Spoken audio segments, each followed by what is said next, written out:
Retour sur le procès en islamophobie intenté par des étudiants à 2 de leurs professeurs de Sciences Po Grenoble. Sciences Po Grenoble, c'est une chasse aux sorcières menée au nom de la lutte contre l'islamophobie, comme si les détracteurs de la ministre Frédérique Vidal, ceux qui prétendaient que l'islamo-gauchisme était un fantasme, s'étaient évertués à lui donner raison. Jeudi dernier, donc, à l'entrée de l'IEP de Grenoble, des étudiants ont placardé sur le mur d'entrée des affichettes indiquant « Des fascistes dans nos amphis, l'islamophobie tue », avec les noms des 2 professeurs.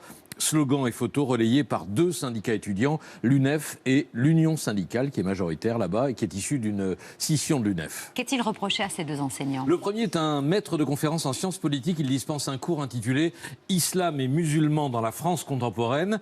Il porte sur les principaux débats et enjeux. Une partie de son cours est en ligne. Je suis allé voir tout à l'heure la place des minorités, la laïcité, l'identité nationale, la question des femmes, le rôle de l'État, la violence, le terrorisme. Mais ce cours est dans le viseur de l'Union syndicale qui avait lancé il y a 2 semaines un appel à témoignages d'étudiants sur Facebook en expliquant qu'elle souhaitait faire supprimer cet enseignement si, lors de ce cours, des propos islamophobes y étaient dispensés comme scientifiques. Fin de citation.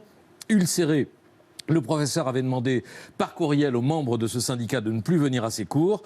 Les exclus avaient répliqué par une plainte pour discrimination syndicale, classée sans suite. Voilà le conflit pour le premier enseignant. Le deuxième est un prof d'allemand qui exerce à l'IEP depuis 25 ans. Sa faute est de s'être insurgé contre l'emploi du terme islamophobie dans un groupe de travail ainsi intitulé en vue de la semaine de l'égalité, racisme, islamophobie, antisémitisme. L'enseignant a fait remarquer que ça n'a rien à voir. Le racisme et l'antisémitisme sont des délits, mais ça lui a valu d'être traité d'islamophobe. Je n'ai pas peur, je défends haut et fort les droits que nous garantit notre Constitution et surtout la liberté de débat dans la sphère universitaire qui, je dois, hélas, et cette affaire l'illustre à merveille, est menacée gravement par une minorité qui veut s'imposer. La direction de Sciences Po Grenoble, qui avait gardé le silence jusqu'à ce matin, a publié un communiqué pour condamner fermement ces pratiques. Quant aux 2 enseignants, ils viennent d'être placés sous protection du ministère de l'Intérieur. C'est ce que vient d'annoncer il y a 1 heure Gérald Darmanin. Bonsoir Elisabeth Moreno. Bonsoir. Ministre chargée de l'égalité entre les femmes et les hommes, de la diversité et de l'égalité des chances. Caroline Forest, essayiste et réalisatrice. Merci de votre présence à toutes les 2 à l'occasion de cette journée de mobilisation qui, on le rappelle, n'est pas la fête des femmes. Il ne s'agit pas d'offrir des roses ou une boîte de chocolat, mais de rappeler que le 8 mars est une journée militante. C'est l'occasion de réaffirmer l'importance de la lutte pour les droits des femmes. On y revient longuement, mais d'abord à toutes les 2.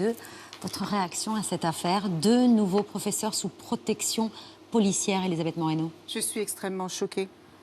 Je suis choquée parce que nous avons vu ce qu'a donné il y a quelques mois la dénonciation d'un professeur qui fait son travail.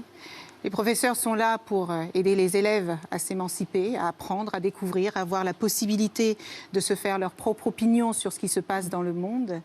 Et cette cancel culture que nous sommes en train de voir dans notre pays est extrêmement inquiétante. Madame Forest a écrit beaucoup de choses sur ce sujet, donc elle le développera, mais c'est extrêmement inquiétant et évidemment que je le condamne avec force et vigueur. La cancel culture, il faut peut-être expliquer exactement de quoi il s'agit. Eh bien, disons que cette possibilité que tout le monde s'octroie de décider de ce qui est bien ou de ce qui n'est pas bien est extrêmement dangereuse et elle est mortifère. Et aujourd'hui, les professeurs, les enseignants, les chercheurs sont libres de construire leur programme et d'enseigner ce qu'ils pensent devoir enseigner. Ce n'est pas aux élèves de décider de ce que les professeurs doivent dire et de la manière dont ils doivent le dire. Et on est à un moment extrêmement difficile où nous vivons une crise sanitaire sans précédent, où les étudiants sont sous une pression extrêmement importante, où les professeurs sont sous une pression importante et nous n'avons pas besoin de cela. Et je veux juste terminer sur le fait que le professeur Paty a perdu la vie dans des circonstances absolument dramatiques parce qu'il a été dénoncé pour des raisons que je ne veux même pas mentionner parce que nous savons ce qu'il en est de la vérité aujourd'hui. Et je trouve qu'il faut être extrêmement précautionneux à ne pas transporter en France ce que nous voyons dans les pays anglo-saxons parce que la France est la France avec son histoire et sa culture et qu'il ne faut pas tout mélanger. La liberté d'enseigner, elle existe vraiment dans les universités ? On peut s'interroger? Non, elle existe, mais c'est vrai que il y a de plus en plus d'enseignants qui se sentent très fragilisés, mis en danger, sous pression, intimidés. Alors, pas simplement par des étudiants un peu excités, ce qui est plus grave, c'est aussi par des confrères qui excitent des étudiants. C'est ce qui s'est quand même aussi en partie passé à Grenoble. Ce qui gagne, c'est cette culture de l'annulation. Quand on dit cancel culture, c'est cette culture de l'annulation aux États-Unis qui vise à mener des campagnes diffamatoires contre quelqu'un à partir d'un propos que l'on sort de son contexte, que l'on détourne et souvent que l'on exagère. Parce que si vous voulez, quand on veut absolument mener une campagne contre un professeur parce qu'il a un comportement raciste, parce qu'il est sexiste, parce qu'il aurait abusé d'une élève ou que sais-je, tout le monde est pour ces dénonciations-là. Le problème des campagnes en islamophobie qui se multiplient, c'est que, contrairement à ce qu'ont placardé ces étudiants en disant l'islamophobie tue, non, c'est l'accusation d'islamophobie qui tue dans ce pays. Parce qu'islamophobie, ça ne veut pas simplement dire, ça ne veut pas dire racisme anti-musulman.